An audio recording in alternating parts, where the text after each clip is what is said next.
नमस्कार साथियों अगर आप ज़मीन खरीद रहे हैं तो वहाँ पे क्या-क्या चीज़ चेक करना चाहिए। और देखिए ख़ासकर जो लोग ज़मीन खरीद रहे हैं ये उन लोगों के लिए है, ठीक है? अब देखिए अगर आप सोच रहे हो कि मैंने रजिस्ट्री करवा ली सब कुछ ठीक हो गया तो गलत है। आपको नए नियम ये जान लेने चाहिए 2025 में देख रहे हो, 26 में देख रहे हो, 27 में देख रहे हो। ये इसलिए जान लेना चाहिए क्योंकि रजिस्ट्री आपकी कैंसल हो जाएगी। और यहाँ पे आप देख सकते हो इस नियम में स्पष्ट लिखा है कि अचल संपत्ति में क्रेता द्वारा उपरोक्त सावधानियां, उपरोक्त कौन सी, first paragraph, second, third, fourth, fifth, sixth, ये सभी सावधानियां अपनाया जाना आवश्यक है। विक्रेता के स्वामित्व संबंधी अधिकार के संबंध में किसी भी प्रकार की त्रुटि के लिए हम उत्तरदायी नहीं होंगे, यानी कि रजिस्ट्री विभाग यानी कि सरकार जो है वो उत्तरदायी नहीं होगी, सीधी बात है। तो इसलिए आप ये बिल्कुल ना समझें कि रजिस्ट्री हो गई अब कोई दिक्कत नहीं, रजिस्ट्री हो गई तो क्या भाई, रजिस्ट्री हो गई फिर भी ज़मीन अवैध हो सकती है, हो सकता है कब्जा में ना मिले, हो सकता है पूरा पैसा चला जाए, हो सकता है उल्टा आपको एफआईआर हो जाए। तो क्या-क्या चीज़ चेक करें, चलिए मैं आपको बताता हूँ, ठीक है? एक चीज़ साथियों मैं और कहूँगा, अगर आप कोई भी कानूनी सलाह लेना चाह रहे हैं किसी भी मैटर में विशेषज्ञों द्वारा, तो कॉन्टैक्ट नंबर वीडियो के डिस्क्रिप्शन में मिल जाएगा हमारा।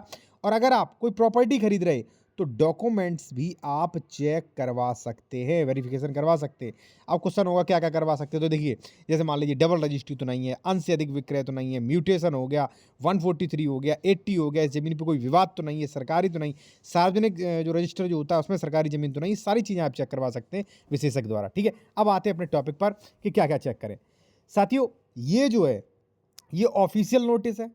दूसरी बात, जो प्रॉपर्टी ट्रांसफर एक्ट की धारा सेक्शन 3 जो है वो भी कहती है कि भाई आप कोई भी प्रॉपर्टी खरीद रहे हो तो ये जांच पड़ताल करना आपका कर्तव्य है कि कोई कब्जा तो नहीं किए है, कोई पहले रजिस्ट्री तो नहीं कर दिया, ये सारी चीज़ें। अब चलिए कानून भी जान लीजिए आप।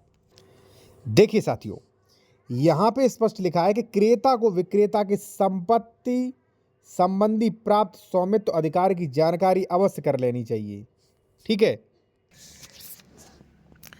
यानी कि जो विक्रेता जमीन बेच रहा है उसका क्या स्वामित्व है, वो आसामी है, क्या संक्रमणी है, संक्रमणी है, कहाँ से भैया उसे मालिकाना हक मिला है, जिसने उसे बेचा उसे सही बेचा था कि नहीं, उसे कहाँ से अधिकार मिला था।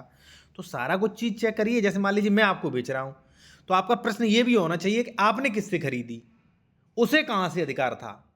अगर नहीं, आपका प्रश्न यही समाप्त हो जाता है कि मैं आपको बेच रहा हूँ बस कहानी खत्म, तो आपकी कहानी खत्म, पैसा कभी भी जा सकता है आपका, ठीक है ना? देखिए एक पढ़े लिखे व्यक्ति की यही है क्वेश्चन करना, ठीक है ना? दूसरा यहाँ पे, अब जैसे मान लीजिए खतौनी वगैरह है तो उनकी नकल प्राप्त करें, ठीक है? सत्यापन संबंधी जो है वो सत्यापन करें उसका, ठीक है? आप चाहे तो मेरे दुकान द्वारा भी सत्यापन करवा सकते हैं। सत्यापन मतलब एक विशेषज्ञ द्वारा आप चेक करवाएं ये सही है कि नहीं है, ठीक है ना? इसकी डबल रजिस्ट्री तो नहीं, ये सारी चीज़ें, ठीक है?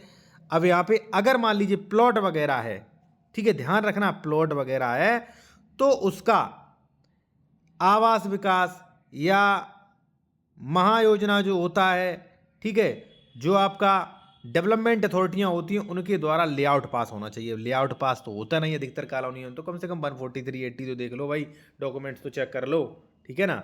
ये चीज़ें चेक कर लीजिए, ठीक है? अब विक्रेता को संबंधित संपत्ति का स्वामित्व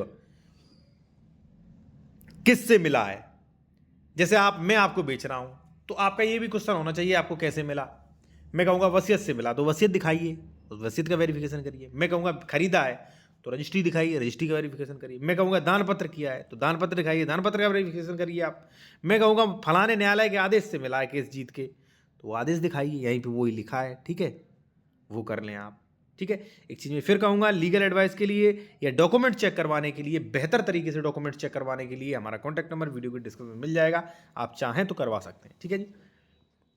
देखिए होता क्या है कि विशेषज्ञ में और एक नॉर्मल व्यक्ति में काफ़ी फ़र्क हो जाता है। जैसे मान लीजिए किसी को 10 साल का एक्सपीरियंस है और किसी को 2 साल का, तो उसमें अंतर होता है कहीं ना कहीं।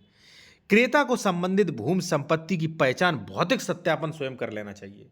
भौतिक सत्यापन साथियों कैसा, वो मैं आपको बता दूं कि जैसे मान लीजिए ये प्रॉपर्टी मैंने बताई कि ये प्रॉपर्टी बेच रहा हूं, गाटा संख्या 172, तो आप भौतिक सत्यापन जाएं कि इसका रजिस्ट्री भी है, ठीक है ना, दाखिल खारिज भी है, ठीक है ना, दाखिल खारिज भी है, क्या इसका कब्जा है यहाँ पे कि नहीं है।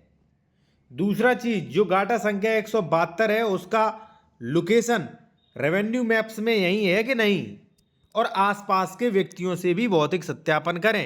ये यहाँ पे देखा स्पष्ट लिखा है, पूछताछ करें, राजस्व नक्शा प्राप्त करें, लेआउट प्राप्त करें, जो मैं बता रहा हूँ वही, ठीक है। हालांकि मैं सब कुछ बताता हूँ, मैंने अपनी तरफ से भी बता दिए थे, ठीक है। और भाई एक बात बता दूं मैं आपको, कई लोग कहते हैं कि मैं तहसील से पता कर लूंगा, मैं तहसील से पता कर लूंगा। भाई जब तक आप खुद चीज़ों के नहीं समझेंगे तब तक दिक्कत होगी। अब तहसील में दिक्कत क्या होती, मान लीजिए आप हमसे रजिस्ट्री करवाने आए, थोड़ी बहुत मिस्टेक लग रही, मैं नहीं बताऊंगा, अगर बता दिया तो आप करवाओगे नहीं रजिस्ट्री, दूसरे पे चले जाओगे, वो कर देगा, हमारा तो 2-3 हज़ार रुपए का नुकसान हो गया। तो ये चीज़ लोगों के अंदर हो गई है, ठीक है, कि छोटी छोटी कमियां कोई बताना नहीं चाहता है, और यही कमियां की वजह से लोगों का पैसा चला जाता है। और एक बात बताइए, आप एडवोकेट के पास ले जाते हैं, वहाँ पे क्या 1 घंटा कोई चेक करेगा आपको अच्छे से, ठीक है ना। ये सारी चीज़ें आपको 1 घंटा 2 घंटा देगा आपके डॉक्यूमेंट्स देखने के लिए? नहीं देगा। जो आप डॉक्यूमेंट्स दे देते हैं वही देख लेता है, ठीक है ना। तो ये चीज़ें होती हैं, और हमसे करवाएंगे तो हम खुद चेक करते हैं। अब क्रेता को विक्रेता की पहचान सुनिश्चित कर लेना चाहिए, ये आपको खुद करना पड़ेगा। कि जैसे मान लीजिए मैं बेच रहा हूँ, मैंने कहा मैं ए हूँ, तो आप ये सुनिश्चित करें कि भाई ये ही ये है कि फर्जी आधार कार्ड बनवाए है, वो तो आसानी से पता चल जाएगा, ठीक है, आसपास से तुरंत, वो तो नॉर्मल चीज़ है, ठीक है ना। क्रेता को संपत्ति संबंधित किसी भी प्रकार की प्रभार, यानी कि भाई आप प्रॉपर्टी खरीद रहे हो तो उस प्रॉपर्टी पर किसी भी प्रकार का प्रभार, लोन तो नहीं है, ये आपको चेक करवाना है। ऑनलाइन चेक हो जाएगा, ठीक है। आप ऑनलाइन खुद चेक कर सकते, एडवोकेट द्वारा करवा सकते, चाहे तो मेरे द्वारा करवा सकते हैं। पूर्व में हुए अन्य सौदे की जानकारी, अब पूर्व में इसने कोई एग्रीमेंट तो नहीं करा रखा किसी से, कोई वसीयत तो नहीं दे रखा, कोई दान पत्र तो नहीं दे रखा है, कोई रजिस्ट्री तो नहीं करा रखी, ये भी जानकारी आप करिए। उप निबंधक कार्यालय से प्राप्त कर लेनी चाहिए। हाँ, निबंधक कार्यालय से आप प्राप्त कर सकते हैं, फिर भी मैं कहूँगा साथियों कि आप खुद भी प्राप्त करें, क्योंकि आजकल मैंने देखा है 12 साल निकाल के दे देते हैं कि ये रहा 12 साल अब लिखा होता है, कोई रजिस्ट्री नहीं की गई, कोई बाहर नहीं।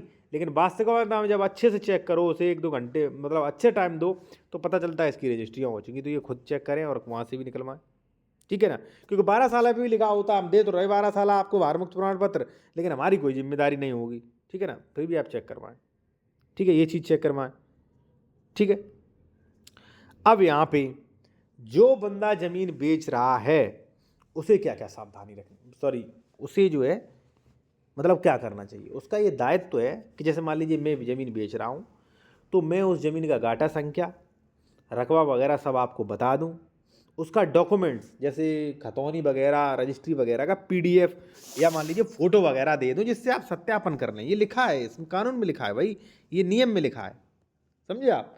तो ये चीज़ें करना साथियों काफ़ी ज़रूरी है, वरना मैं आपको कहूँ भाई, ये देखिए ये रजिस्ट्री कैंसिल, एक जो है रजिस्ट्री कैंसिल हो गई, मेरे पास मैटर आया था, ये देखिए, ठीक है ना। विक्रेता को ज़मीन बेचने का अधिकार नहीं रह जाता है, बेनामा जो है वो शून्य किया जाता है। अब आप कहने लगोगे भाई डर पा रहे हो, भाई डरा रहे हो, मैं डरा नहीं रहा हूँ भाई, अब वो आप मानना ना मानना आपकी इच्छा है, ठीक है साथियों, धन्यवाद।